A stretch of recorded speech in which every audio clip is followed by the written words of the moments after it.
Be careful while making the electron dot structure of ionic compounds. Sometimes you get the answer itself from the case study paragraph, so it will actually increase your capacity to learn more. Hello students, welcome to Alan Overseas. I hope you all are doing good as well as your preparation for the upcoming board examinations are going well. So I'm here to provide the guidance on chemistry subject on how to effectively prepare and attempt chemistry part. So we'll be starting with overall marks weightage for chemistry. So as you know, in chemistry we have a single unit in which we have 4 chapters: chemical reactions and equations, acid, bases and salt, metals and non-metals, and carbon and its compound. The overall marks weightage for chemistry given by CBSE is 25 mark, but this is variable to some extent. It can be less or more. Now students, I will be providing you some revision strategies for chemistry. So the very first thing is that you have to start your revision with chemical reactions and equation, as this is the base of every other chapter in chemistry. So you have to always start your revision with this particular chapter, because you will learn on how to balance chemical equations. You will learn about the reactivity series of metal, which is our next point. So memorize the reactivity series of metal as it plays a vital role in every chapter. As you know that most of the chemical properties are based on the reactivity series of metals. So therefore I would suggest you all to just memorize the reactivity series. Now it depends on you if you use the mnemonic or if you want to use it like with the help of elements. Next is students, carefully study and memorize every chemical equation and diagram given in the NCERT book. You have to carefully study every diagram which is provided in NCERT. You have to carefully study every chemical equation. My suggestion would be that make short notes of every chemical equation. Like for every chapter, you can note down all the chemical equations which are given in that chapter, and this will make your revision process very effective. Next thing, do not neglect any activity or table given in the NCERT book. You don't have to neglect any table. For example, the table of the functional group which is given in chapter number 4. Any activity, just go through all the activities which are given in NCERT book. Okay, you should have the thorough information what has been provided in the activities and the tables. Next thing is students, read NCERT textbook thoroughly as questions were framed in the previous year from the text itself.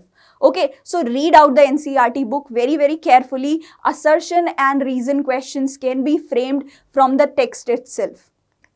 Next is solve all the in-text and exercise questions of NCERT book. Students, instead of going towards different other sources, I would first suggest you to solve all the in-text questions of NCERT and the exercise. Then you can move to other sources such as solving the mock test or the previous year question paper. But these are highly important, the in-text question and the exercise questions given in NCERT book. Now students, I am going to provide you some chapter-wise revision tips. So the very first chapter is chemical reactions and equations. Learn to balance chemical equations properly. First of all, the very basic thing you should know is to balance the chemical equations by hit and trial method. Very simple equations will be asked, which are provided mostly in the NCERT. Complex equations are not going to be asked, students. So hit and trial method, you can apply and solve these balancing problems. Make all equations as much as informative as you can. For example, you have to write the name of reactants and product, you have to balance it, you have to provide the physical state of reactant and product. If there is a precipitate formation, you have to write the precipitate, you have to write the color of the compounds. So we have to mention all the possible information for a particular chemical equation.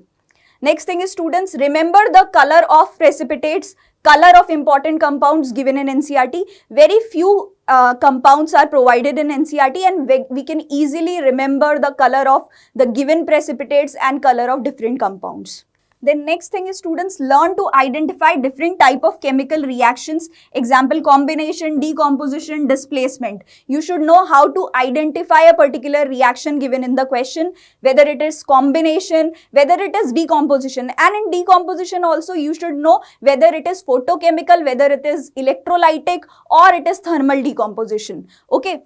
and then whether it is single displacement or double displacement, you should have the idea on how to identify a particular chemical reaction. Now the next thing is, students, the last part of this chapter is redox reaction. So study the redox reaction part very carefully. Only the classical concept of oxidation and reduction, that is addition or removal of oxygen and hydrogen concept, you have to remember. There is no such concept of electronic concept or oxidation number concept in your class 10th boards. So you just have to remember the classical concept of oxidation and reduction. Then in this same topic, we have harmful and useful effects of oxidation in our everyday life. You have to remember the definition of rancidity, definition of corrosion, prevention from corrosion, and prevention from rancidity. Also, you can remember the name of antioxidants, because in previous year, the questions were framed from the same topic. Now students, chapter-wise revision tips for chapter number 2, acid, bases and salt. Students, study the properties, the chemical properties and uses of common acids and bases which are given in NCERT book. Next thing, comprehend the concept of pH scale and indicator. You need to understand carefully the concept of pH scale, the applications of pH in our everyday life, and indicators. You have to go through the indicators which are provided in NCERT. You should know the change in color of different indicators with different solutions such as litmus, turmeric, phenolphthalein, universal indicator. You should know this information. Next is, students, memorize the common names, preparation, chemical formula and uses of important chemical compounds such as bleaching powder, baking soda, washing soda, plaster of Paris. And very clearly you should know the difference between baking powder and baking soda, because in previous year the questions were framed from the same topics. So this is the very important part of acid, bases and salt chapter. Common names, preparation, chemical formula and uses of important chemical compounds. Long answer type questions can be framed from the same topic. Next is, students, the chapter wise revision tips for metals and non-metals. Memorize the physical and chemical properties of metals and non-metals very, very carefully. Now you will see when you will be reaching to chapter number 3 revision, because you have studied the chemical properties in chapter 1 and 2. Now this process of learning the chemical properties of metals and non-metals will be very easy, because many chemical equations are common. And you will see most of the chemical equation will get solved with the help of reactivity series. Next is, students, be careful while making the electron dot structure of ionic compounds. Ionic compound is also a part of this chapter, the properties of ionic compound and how to make the electron dot structure. So students usually make mistakes in making electron dot structure, so you need to be careful. You can take the reference from the NCERT book on how to perfectly draw the electron dot structures. Next is, students, revise the steps and process of metallurgy through the flow chart given in NCERT. Very, very important part of the chapter is metallurgy. 50% of the chapter is metallurgy, and this topic is not only just important at this level but also for the higher grades. So the best strategy to study metallurgy is, first of all, the flowchart which is provided in NCERT. Just understand that flowchart. It will be a sort of memory map in your mind. So students, it will be very easy to remember, to connect with the things, and just then go through the chemical equations which are provided in the NCERT book. Just those chemical equations. You can make short notes of those chemical equation in place.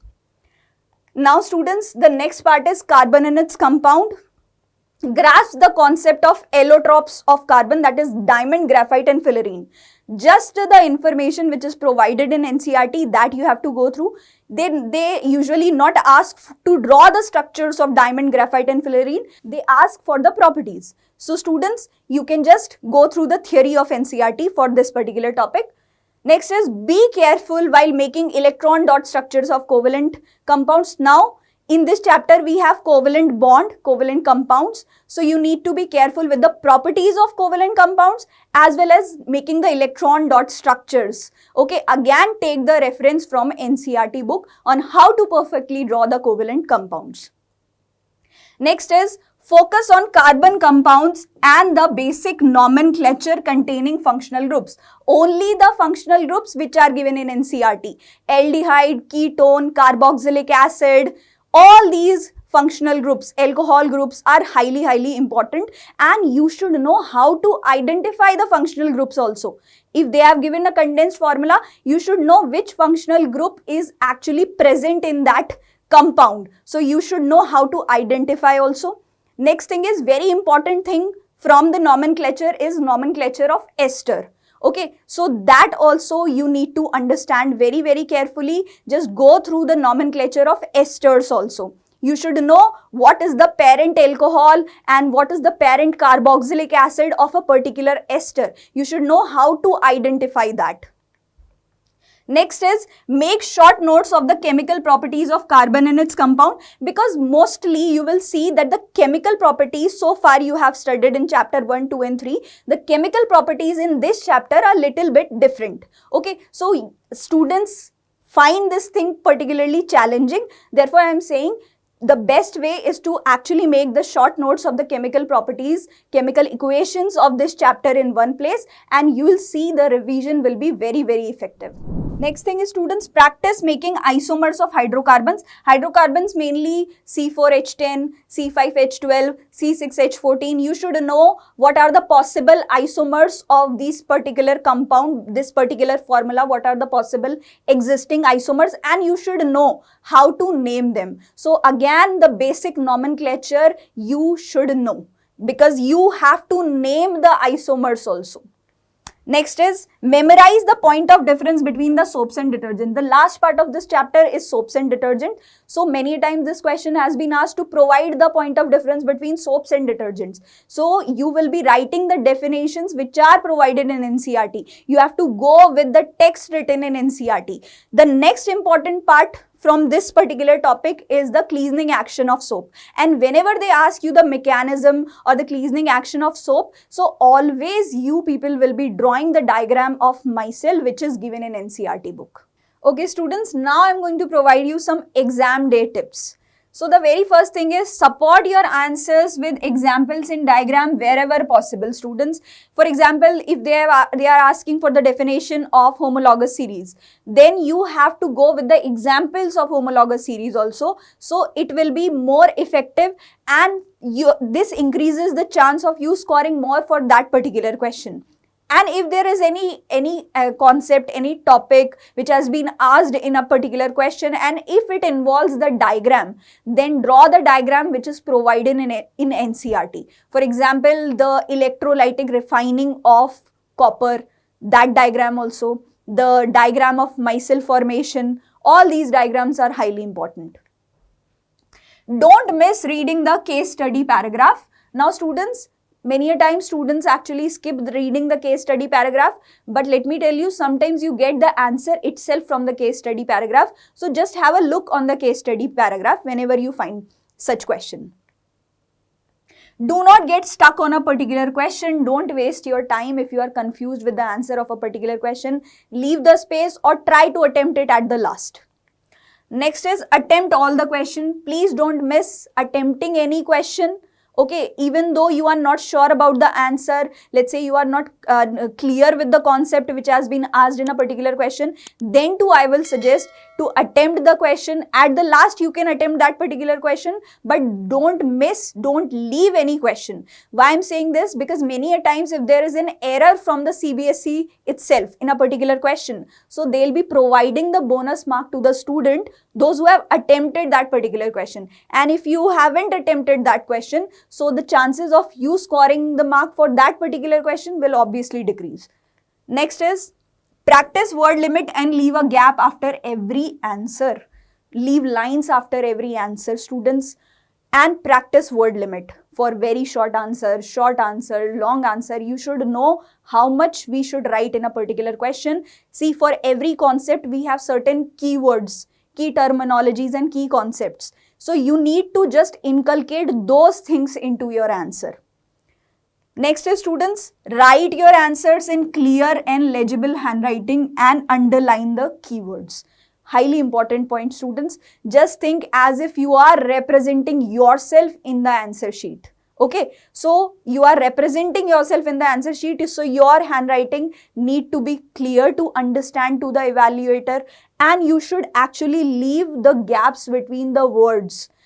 I'm not asking you to do the calligraphy over there, but it need to be clear to understand to the examiner. Now students, I'll be providing you some paper presentation and high scoring tips. Now let's say if there is a question in which you have to mention the difference. For example, mention the difference between soaps and detergent. So you have to mention that in a proper tabular form rather than going in the paragraph form. Because when you are mentioning the things in the point, like a point wise, when you are mentioning the things in a proper tabular form, then it increases the chances of you scoring more in that particular question. Next is students attempting assertion and reason questions very carefully. Students, these type of questions are quite challenging for students, and these are the questions where students usually get wrong because of the incorrect judgment. So the best way is to first read out the assertion reason very carefully and check if assertion is correct or incorrect.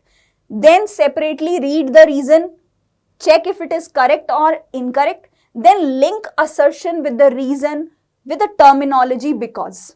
And you should be having the explanation in your mind for the assertion. If that explanation is matching with the reason provided, then proceed further. And one more thing students, that whenever you are attempting any multiple choice question, okay, MCQ type question, so always mention the answer in this way. Answer, let's say 17, option A, and whatever the text is given on option number A, you have to completely write that.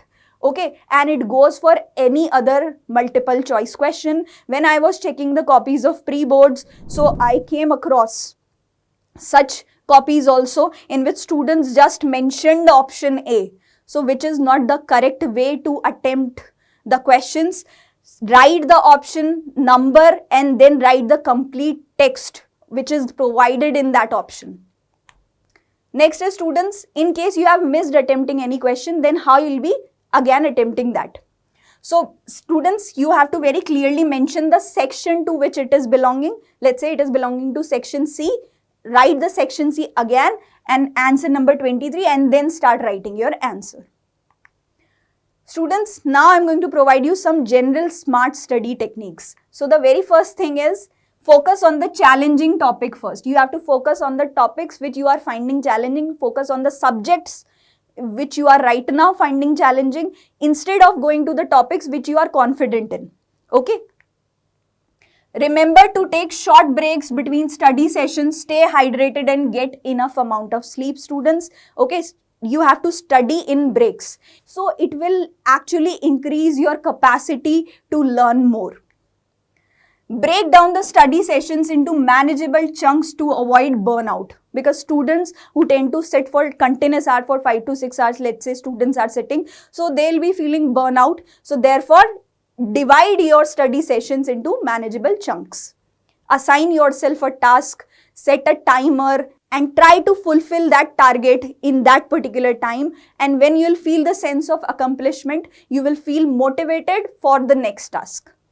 Now, avoid any distractions. If you are on any social media platform right now, just avoid using that. If you binge watch any movie or series, then try to avoid these kind of distraction. Right now, your goal should be your board exams.